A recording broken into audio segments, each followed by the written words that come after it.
Bem-vindos a mais um Bastidores da Política. Hoje a gente vai entender um pouquinho de estruturas aqui da Alesp com o Gustavo Pegorari Ribeiro, que faz parte do núcleo de avaliações estratégicas aqui da Alesp. Gustavo, obrigada por participar com a gente. Eu que agradeço o convite e bora lá compartilhar algumas experiências aí do nosso dia a dia. Vamos lá, Gustavo, eu já vou pedir para você explicar um pouquinho o que é o núcleo, né? O NAI, que a gente apelidou aqui, né? Quando a gente conversava antes de iniciar aqui a nossa gravação. Então, o que o NAI, o que ele faz parte aqui, o que ele traz para a nossa estrutura da Alesp? Tá. O NAI, ele foi criado com o intuito de receber as demandas, seja das comissões permanentes da casa ou também as demandas que vêm da parte externa, né? Do próprio cidadão.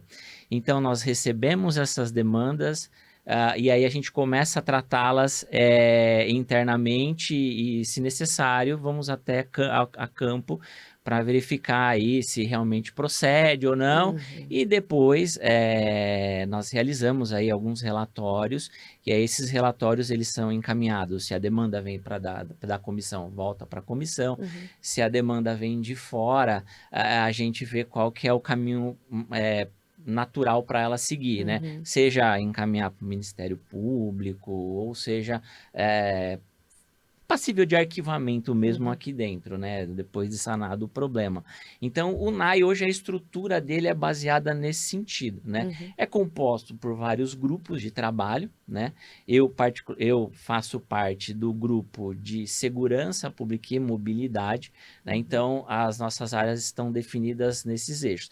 Mas lá você vai ter o núcleo de educação, meio ambiente, entre outros, né? Então, hoje, no NAI, nossa semântica de trabalho seria essa. Bom, falando então de mobilidade e segurança pública, né? Que segurança pública a gente sabe que é um assunto que é muito recorrente aqui na casa, que tem sido, de fato, um tema que tem despertado muito a atenção do eleitor, do cidadão, né? É uma questão que eles levam muito em consideração. Então, o que vocês já tiveram das últimas gestões, dos últimos anos de trabalhos, foram demandas da população ou demandas que a própria Alesp aqui passou para vocês? Na verdade, foi um mix, né, de demandas. Nós tivemos demandas desde a falta de policiamento em determinadas regiões, até mesmo denúncias com relação às refeições que são dadas para os apenados, né? Então, na parte de segurança, seriam essas as principais demandas, e a questão de mobilidade, ela está mais linkada, por exemplo, obras que acontecem de intervenção de trânsito, que geram um desgaste para o motorista, né? E aí a gente vai tentar entender o porquê da demora, ou o porquê do atraso, o que aconteceu, para tentar, de alguma forma, encontrar uma solução.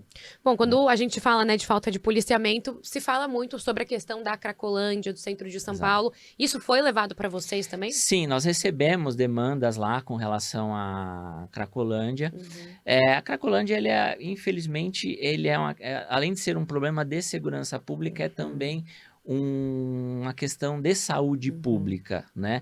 Nós, como núcleo de avaliação estratégica, nós ficamos ali no consultivo, né? Em receber a demanda e encaminhar para os órgãos competentes, né? Para os órgãos, seja de segurança pública ou de saúde, competentes aí para dar andamento na questão que a gente recebe. Bom, você falou, né, que pode receber demandas da população, pode receber denúncias.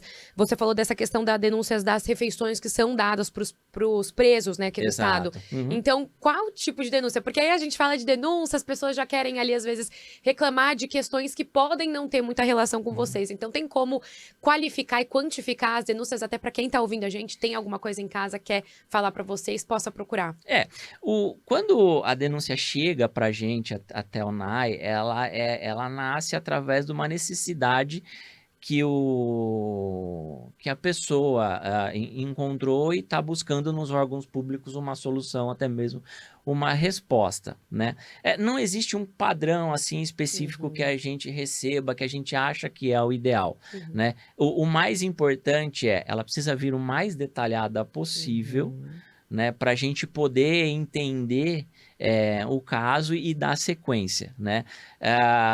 Obviamente que o cidadão, ele tá ali preocupado com o que acontece, ele também, a gente entende que muitas vezes não tem a questão técnica ali intrínseca dentro dele, né? Mas a gente tenta decupar isso da melhor forma possível e dar andamento. Mas basicamente não tem um padrão. O importante é que nos procurem. Nos procurando, a gente vai dar toda a assistência, todo o atendimento, né? Vamos a campo para tentar solucionar E já fazer o esse dia a dia. filtro mesmo, né? Para ter uma ideia Exatamente. se dá para seguir. Você falou, essa questão de ser detalhado também é importante justamente para vocês perceberem isso, né? Sim. Se é uma denúncia que de fato vocês conseguem dar seguimento, conseguem falar com outros órgãos e aí seguir em frente com isso aí mesmo. Exatamente, exatamente. E aí vocês têm, né, você falou essa questão até das obras, vocês têm, então, esse trânsito de informações com as secretarias municipais, estaduais, como é que funciona? Ou vocês levantam isso de alguma outra forma?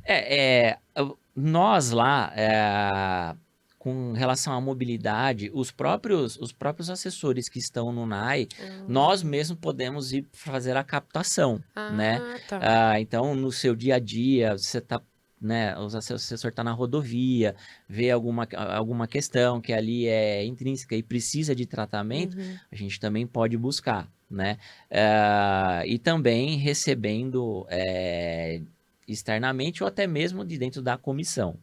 E as pessoas, elas, cidadão comum, né? Eles podem, tem algum canal direto no NAI ou é por uma outra parte que eles podem fazer a denúncia? Só entrar no site da Alesp, lá procurar o Núcleo de Avaliação Estratégica e entrar em contato com a gente. Né? Ou se não, também pelo telefone da própria casa, né? No tronco, a gente está lá à disposição para atender a todos que nos procuram.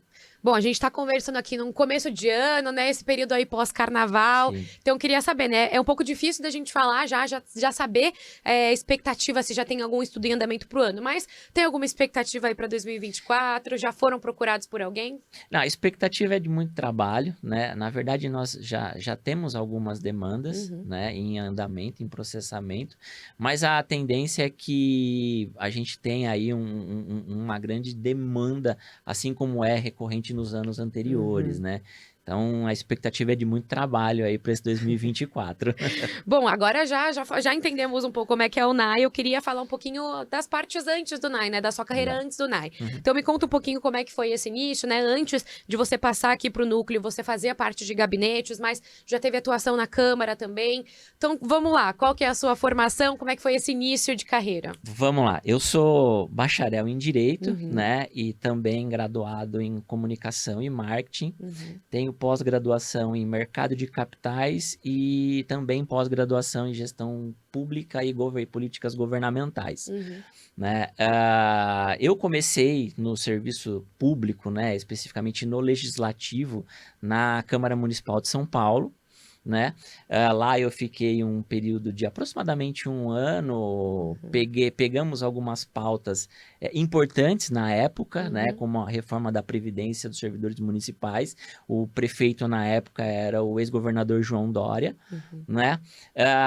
E acabei, no decorrer dessa jornada, né? Nossa, conhecendo o ex-deputado Ataíde Teruel, né? E aí ele me fez o convite para vir para cá. Então eu vim logo no início da 19ª legislatura, né?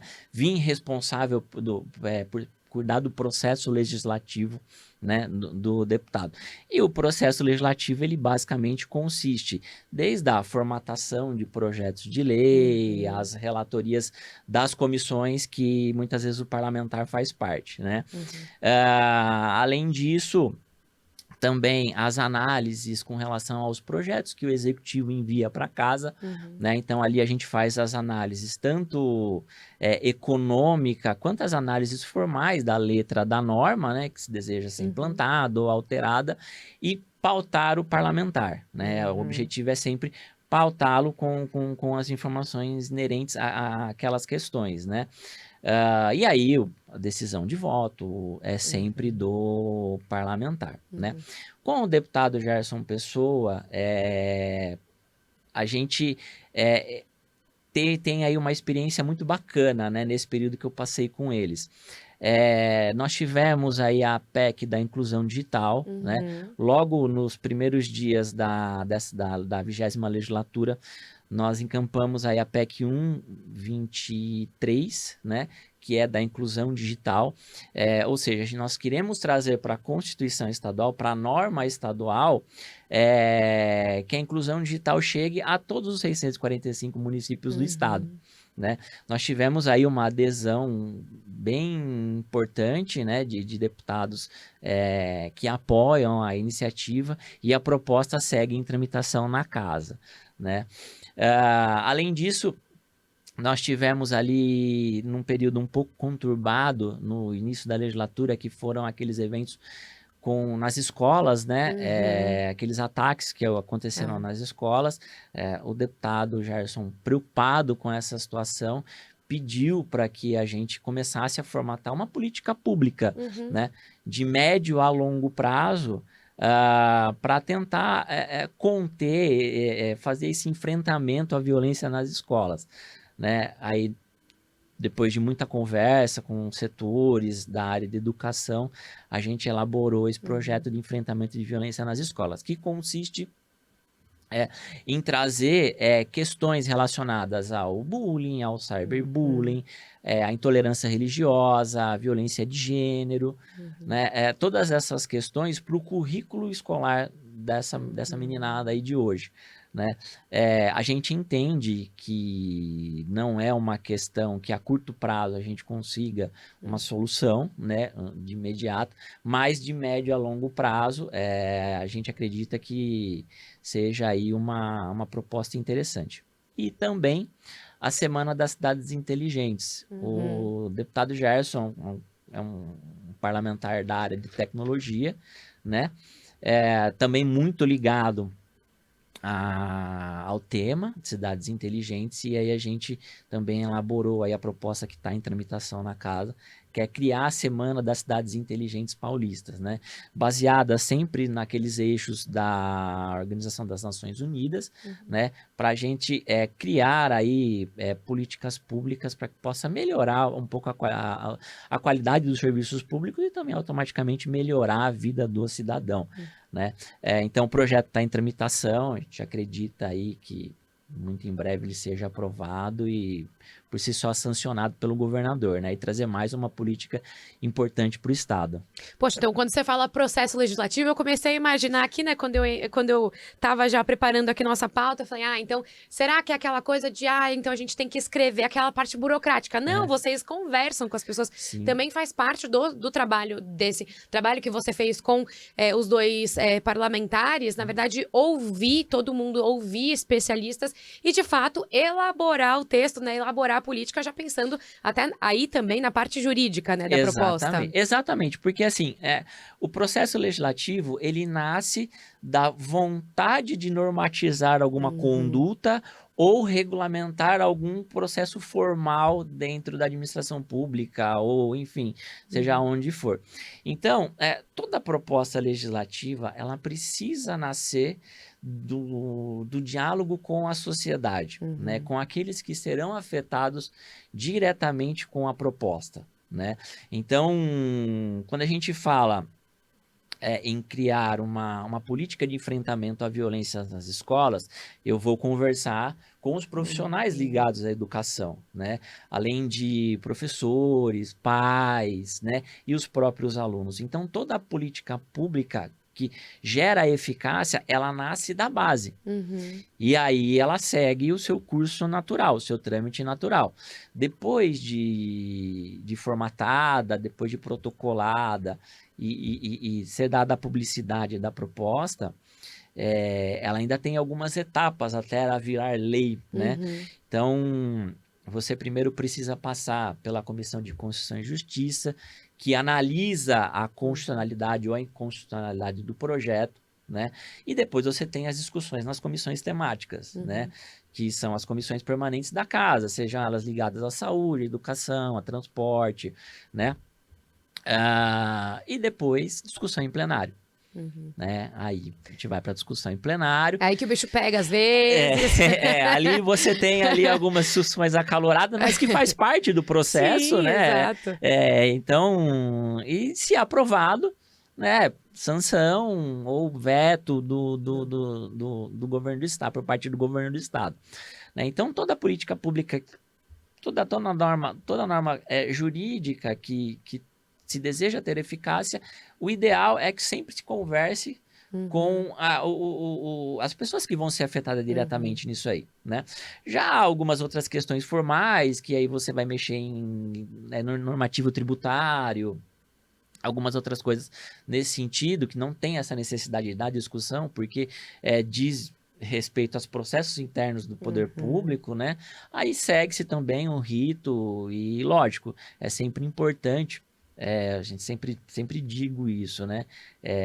Uma lei, ela pode ser benéfica ou também pode ser maléfica. Então, a gente eu sempre prezei nessas conversas com as pessoas envolvidas que disseminassem essa ideia legislativa que iria nascer. Para quê? Para que mais pessoas pudessem ter essa informação e puder também ajudar. Né? Seja através de sugestões, críticas, isso é muito importante, além de dar lisura para o processo, né? Você aí cria uma norma eficaz. E nessa parte que você contou, né, pra gente, que faz parte do processo, apresentar na CCJR, depois nas comissões temáticas, essas partes, você também fazia esse acompanhamento? Sim, a gente fazia o acompanhamento da proposta, né?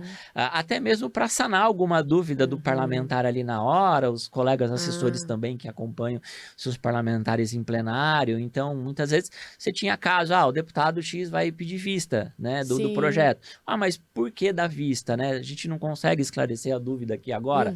E muitas vezes era esclarecido ali, o processo seguia, o projeto seguia, era super tranquilo, né? Mas a gente fazia, assim, esse acompanhamento, que é muito importante, porque a gente acabava, de alguma forma, até auxiliando, né, os demais parlamentares ali que estavam naquele momento de discussão ali do projeto. Então também não era aquele trabalho que você ficava no gabinete, tinha que acompanhar os deputados, né? Sim. Nas comissões, em plenário também? Em plenário também, né? Por mais que o plenário nós já tenhamos os assessores responsáveis por acompanhar o andamento da sessão, nós ficamos no gabinete, né? Acompanhando a sessão pela TV Alesp e pautando o deputado via WhatsApp. Às vezes a gente descia lá, precisamos fazer um requerimento aqui, vamos fazer um requerimento, precisamos fazer uma emenda aglutinativa aqui, vamos formatar uma emenda aglutinativa, vamos descer para plenário. Então a gente fazia esse acompanhamento das sessões, né? É muito gostoso, né? É muito bacana esse processo trabalho. todo, né? Exatamente. Ele é meio complicado, às vezes, da gente entender, mas depois que pega o jeito, né? É muito interessante ver mesmo os passos que um projeto, que uma ideia, na verdade, ela começa e depois ela vira lei, né? Porque é um processo aí muito grande, que às vezes as pessoas não veem. Exatamente. Como eu havia dito, né? Toda norma, ela nasce de uma necessidade de se regulamentar uma conduta ou alguma formalidade, né? E aí você tem todas essas etapas, né? Que são importantíssimos, né? Para que ela tenha total eficácia aí no dia a dia da população. Bom, a gente agora vai pro nome do nosso podcast, Bastidores da Política. Eu queria que você contasse aqui pra gente algum, ou mais de um bastidor, enfim, que tenha te marcado. Você teve essa experiência na Câmara Municipal, teve experiência com 2 deputados, agora no NAI. Então, qual bastidor te marcou nessa carreira aí no Legislativo? Olha, o principal bastidor que me marcou foi a reforma da Previdência dos servidores estaduais, né? Que nós tivemos aqui na legislatura anterior. Foi uma pauta foi bem amplamente discutida, né? Uma pauta extremamente sensível, porque você mexe com a vida do servidor público, né? Mas a gente sempre tentou fazer uma análise econômica que ficasse bom tanto pro erário público e quanto também para o servidor, porque ele desprendeu tempo da vida dele dentro do serviço público, ele serviu a população e ele merece sim o reconhecimento, né? Mas, por outro lado, a gente também precisa analisar as contas do Estado, né? Então, essa foi uma pauta que me marcou muito. Nós tivemos aí protestos aqui na casa, foi uma pauta bem polêmica. A Previdência não é nem só no Brasil, mas a gente vê protesto em todo lugar do mundo, né? Exato. Que realmente é o que você falou, é um tema muito sensível para a população. Exatamente. Então, a reforma da Previdência foi aí um dos grandes desafios. Teve também algumas outras passagens, como, por exemplo, o ajuste fiscal, né, do ano passado, ele foi um tema bem polêmico, mas nós estávamos em pandemia, então a população, até por uma questão, né, de saúde pública, não podia sair de casa por conta da pandemia da Covid, mas também foi outro tema desafiador, porque ali naquele projeto do executivo, ele mexia em várias áreas, né? Então, para nós ali também foi um ambiente bem desafiador ali para poder pautar o parlamentar na hora da decisão do voto dele. Olha, a nossa análise é essa, né? A gente acredita que esse é o melhor caminho. Aí o parlamentar é que dá a palavra final. E esses dois casos, você ainda estava com os deputados, né? Ainda não estava no NAI. Não, estava com os dois deputados, exatamente. É engraçado a gente saber isso também, né? Porque às vezes as pessoas veem o deputado ali sozinho, eles acham que o deputado ele faz tudo sozinho e não quer dizer que ele não tenha muitos braços, né? Porque os deputados aqui a gente vê, eles estão em 1000 lugares ao mesmo tempo. Mas eles estão em 1000 lugares porque vocês também estão ajudando muito, né? Levantando essas informações e dando ali o que eles precisam para embasar a opinião. Exatamente. Os assessores, né, nós precisamos entender quais são os pilares dos parlamentares, né, para a gente poder atuar em consonância com aquilo que ele atua, né? Então, muitas vezes, o parlamentar ele tem uma ideia ou ele recebe alguma demanda e aí cabe a nós, né, adequarmos essa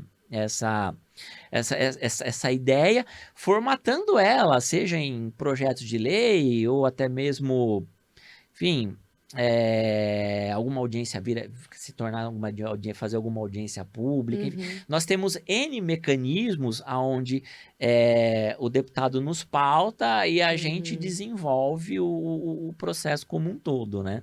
E você tinha já pensado, né, quando você entrou na faculdade de Direito, enfim, já tinha pensado em vir para essa parte do Legislativo? Olha, acho que todo mundo que está aqui hoje foi picado pelo famoso bichinho da política. Exatamente, né? Já falo mesmo por mim. O famoso bichinho da política, ele é sensacional. Eu não tinha, eu não almejava estar hoje numa assessoria, né, trabalhando na casa, mas eu sentia de alguma forma eu estaria inserido em algum momento, né? A minha primeiro contato que eu tive com política foi em 2005. Né? Foi na cidade de Americana, né? Eu sou nascido na cidade de Americana, interior de São Paulo. E eu assisti pela primeira vez em 2005 uma sessão da Câmara Municipal. Né? Presencialmente? Presencialmente. E de lá para cá, participei de campanhas, enfim, majoritárias e proporcionais, né? E depois da graduação, comecei a me especializar na área pública, né, em direito público, e aí hoje um dos grandes precursores foi um grande amigo meu, Caio Miranda, que foi vereador na cidade de São Paulo, né, me convidou para fazer parte, para integrar o time dele. E ali, a partir dali, eu comecei a me desenvolver como profissional na área do legislativo, né? Então, existem todas algumas etapas que a gente tem que passar, Porque produzir normas, não basta você ter o conhecimento técnico, você precisa enxergar um pouco mais amplo, né? Você precisa entender de necessidades para transformar aquelas necessidades em norma, né? E aí eu fui me especializando, fui buscando conhecimento, fui desenvolvendo como profissional, e hoje, né, até com a graça de Deus, eu cheguei aonde cheguei, né? Para mim é uma vitória, né? Eu me considero um vitorioso, né? Um agraciado, por poder fazer parte hoje do Parlamento Paulista, né? O maior da América Latina, né? Então, para mim, é motivo de muito orgulho aí tá fazendo parte hoje aqui do Legislativo. E você falou que trabalhou também, participou, não sei se trabalhou em campanhas. Como é que foi essa atuação nas campanhas? Olha, eu tive uma participação, inclusive o ex-deputado Chico Sardelli, né? Ele foi deputado aqui na casa durante alguns mandatos e hoje é o atual prefeito da cidade de Americana. O Chico, eu tenho um grande carinho por ele, uma grande admiração. Eu trabalhei na campanha dele, se eu não me engano, em 2006. Né? Logo depois da sessão. Foi logo depois da sessão. Já então, ficou assim, realmente muito... Exatamente. Foi bem ali, o bichinho foi bem... Foi. E aí ele, né, como cidade do interior, todo mundo se conhece e tudo, aí a gente, né, uma conversa, ele, vamos fazer a campanha comigo em 2006. E de lá para cá não parei, né? As campanhas, elas são sempre exaustivas, né? Mas eu digo que é aquela exaustão que vale a pena, porque você briga por um ideal. Sim. Né? Você tá ali lutando por um ideal e também por uma pessoa, né? Porque não é fácil hoje você concorrer a algum cargo, seja no legislativo ou no executivo. Concorrer hoje a esses cargos é, inclusive, abdicar da família, né? Porque você vai viver para toda uma sociedade, né? Então, em 2006 eu tive essa passagem com o Chico. Não fomos vitoriosos na época, né? Mas serviu como primeira experiência e foi uma experiência marcante, né? Hoje eu vejo como prefeito, depois de algumas tentativas, o sonho dele se concretizou e está fazendo um excelente trabalho para a Americana, que inclusive, com o Ataíde Teruel, nós levamos recursos para a Americana, né? Nós levamos tanto para a Americana e Santa Bárbara, que são cidades, né, juntas ali. Então é um motivo de satisfação muito grande.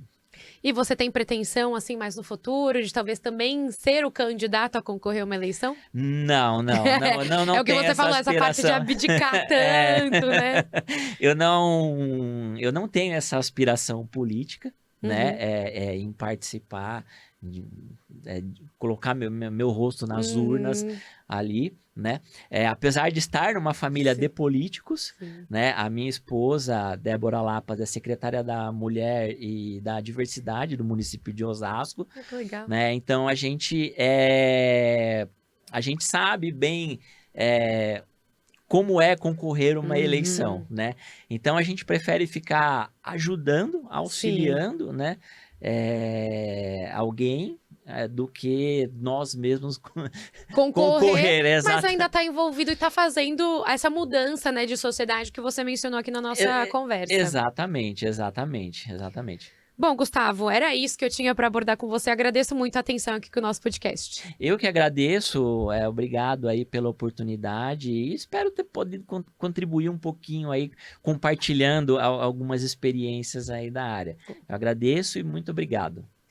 Bom, então esse foi o podcast Bastidores da Política de hoje. A gente recebeu o Gustavo Pegorari Ribeiro, que faz parte aqui do Núcleo de Avaliações Estratégicas da Alesp, que faz aí um trabalho que ajuda na fiscalização e no levantamento também de informações que são muito úteis aqui para os deputados da casa. A gente volta no próximo episódio.